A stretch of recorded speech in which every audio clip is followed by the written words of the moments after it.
화재 발생에 다양한 원인들이 있는데 가장 화재가 일어나는 원인은 부주의에 의한 화재라는 것입니다.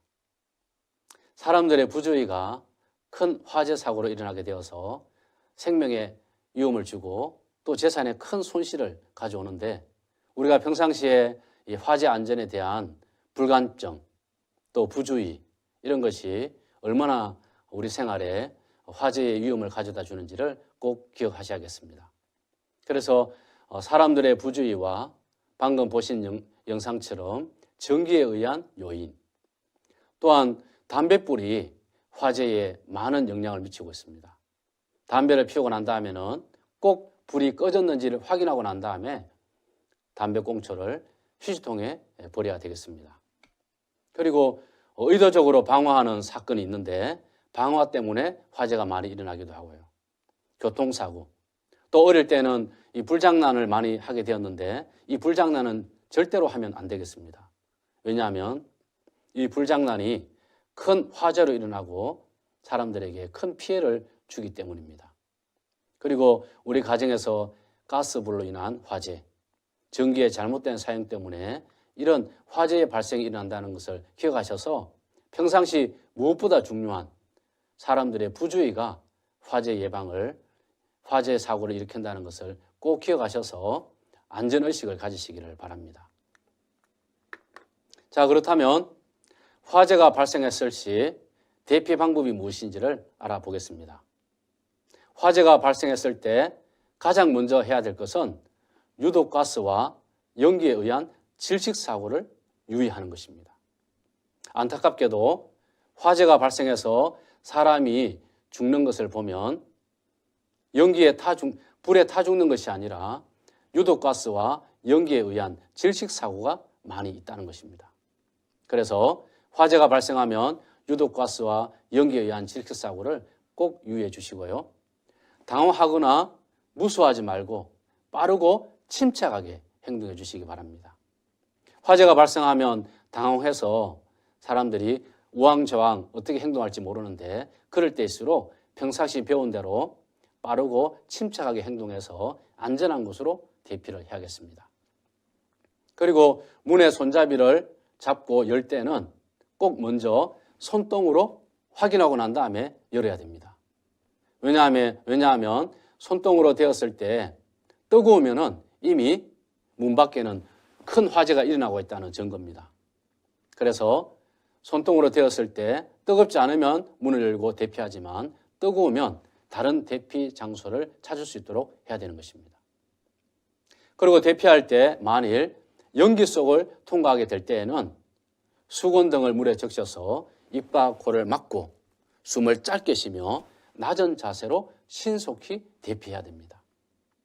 그런데 신속히 낮은 자세로 대피해야 된다고 해서 어떤 사람은 엎드려서 이렇게 이동하는 경우가 있는데 절대로 그러면 안 됩니다. 왜냐하면 엎드려서 이동하게 되면 속도가 늦어지기 때문에 신속히 대피할 수가 없습니다. 그러므로 그림과 같이 최대한 낮은 자세로 발을 이용해서 화재 현장을 대피할 수 있도록 그렇게 해주시는 것이 안전한 방법입니다. 그렇다면 화재가 발생했을 시 우리는 어떻게 행동해야 될까요? 가장 먼저 화재가 발생하면 불이야! 라고 소리를 쳐야 됩니다. 왜냐하면 다른 사람들이 인지하지 못한 상태에서 내가 화재를 발견했을 때 불이야! 라고 소리를 쳐주면 다른 사람들이 화재가 난 것을 알기 때문입니다. 또한 대피하면서 화재 경보 비상벨을 꼭 눌러주시기 바랍니다. 그러면 경보가 울리게 되어서 많은 사람들이 대피하게 되어 생명을 보존할 수가 있는 것입니다. 그리고 화재가 발생하면 가능하면 엘리베이터를 이용하지 마시고 계단을 이용해 주시기 바랍니다. 왜냐하면 화재가 발생하면 전기가 차단되어서 엘리베이터가 멈추는 경우가 많이 있습니다. 그래서 엘리베이터보다는 계단을 이용해 주시고 또한 아래층으로 대피가 불가능할 시에는 옥상으로 대피해서 안전하게 이동하셔야겠습니다. 특히 불길 속을 통과할 때에는 젖은 담요, 수건통으로 몸과 얼굴을 감싸고 신속히 이동해야겠습니다. 그리고 연기가 많을 시에는 한 손으로 코와 입을 막고 젖은 수건통으로 입을 막고 낮은 자세로 신속히 이동해야 된다는 것입니다. 또한 만일 내가 대피하지 못하고 방 안에 있게 된다면 방 안에 연기가 들어오지 못하도록 물을 적신 옷이나 이불로 막고 구조를 기다리는 것이 안전합니다. 이렇게 화재 발생 시 행동 요령에 있어서 가장 먼저 해야 될 것이 불이야라고 큰 소리를 치는 것을 꼭 기억하시고 안전하게 대피해서 생명을 보존하시기를 바랍니다. 그렇다면 화재 발생 시 119 신고 요령입니다. 사람이 화재가 발생하면 당황해서 119를 잘 기억하지 못하는 경우도 있습니다. 최대한 침착하고 당황하지 말고 꼭 119에 신고해서 화재 예방에 화재 사건을 사전에 도와줄 수 있도록 해주시기 바랍니다. 그래서 119를 누르고 불이 난 내용을 간단 명료하게 설명해 줘야 됩니다. 우리 집 주방에 불이 났어요. 2층 집입니다. 이렇게 간단 명료하게 설명해 주시고 그리고 무슨 구, 무슨 동, 몇 번지에 살고 있습니다. 더 좋은 것은 건물의 이름을 알려주면 좋습니다. 어떤 초등학교 뒤에 있습니다.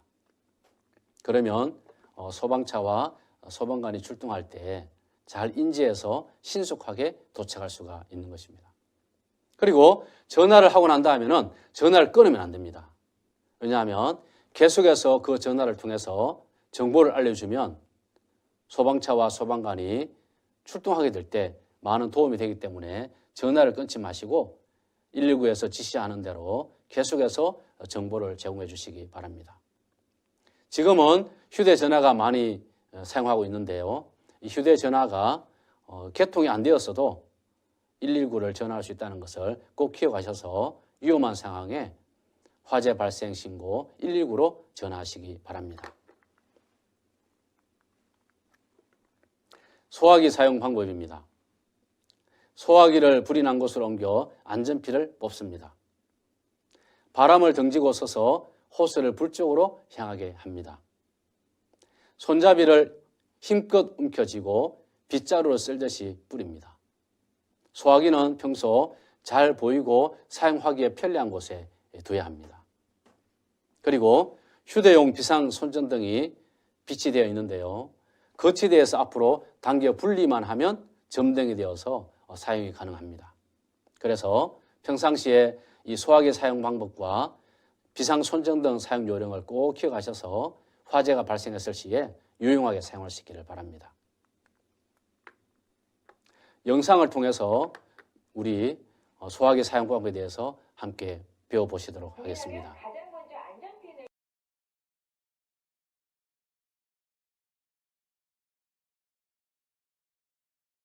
불이 나면 가장 먼저 안전핀을 뽑아야 되는데요. 한 손으로는 소화기를 잡고 다른 한 손으로는 안전핀을 뽑으면 됩니다. 다음 단계에서는 바람을 등지고 서서 호스를 빼고 불이 난 곳에 접근하여 상하 손잡이를 힘껏 누릅니다. 이때 비로 쓸듯이 골고루 뿌리면 초기 진압쯤은 문제없겠죠? 쉬워 보인다고요? 보기에는 그렇게 보일지 모르지만 평소에 시험해보거나 작동해보지 않으면 누구나 실수는 할 수 있습니다. 자, 그렇다면 소화기 사용 시 주의해야 될 점 지금부터 점검해 보겠습니다. 안전핀을 뺄 때 손잡이를 누르는 분들 이러면 잘 빠지지 않습니다. 지렛대 원리로 힘이 가해지기 때문에 안전핀을 뺄 때는 반드시 손잡이가 아닌 소화기를 잡은 상태에서 빼야 합니다. 두 번째 주의해야 할 점은 무엇일까요? 앞서 말씀드렸듯이 바람을 등지고 팔을 몸과 최대한 멀리 뻗은 후 호스를 불 쪽으로 향해야 한다는 것입니다. 마지막으로 소화기는 골고루 넓게 뿌려줘야 합니다. 그 이유는 분말 소화기는 산소의 공급을 막아서 불을 끄는 질식 소화 방식이기 때문에 불이 난 곳에 넓게 덮어 씌우듯이 뿌려줘야 불길을 제대로 잡을 수 있습니다.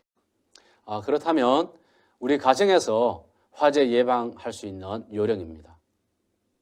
가정에서는 성냥 및 라이터를 안전한 곳에 두시기 바랍니다. 만일 성냥과 라이터를 함부로 사용하게 되면 화재가 발생할 수가 있습니다. 그래서 평소 성냥 및 라이터는 안전한 곳에 두시고 그리고 화재가 났을 때 대피 계획을 세울 때는 가능하면 탈출구를 2개 이상 계획을 세워서 안전하게 대피할 수 있도록 준비하시는 것이 좋습니다. 그리고 소화기는 평소 눈에 잘 띄는 곳에 두어서 꼭 사용할 수 있기를 바랍니다. 그리고 연기 경보기를 각 방마다 설치를 하고 작동이 잘 되는지를 확인해서 가정에 만일 화재가 일어난다면 안전하게 대피할 수 있도록 사전에 준비하는 것이 무엇보다 중요합니다.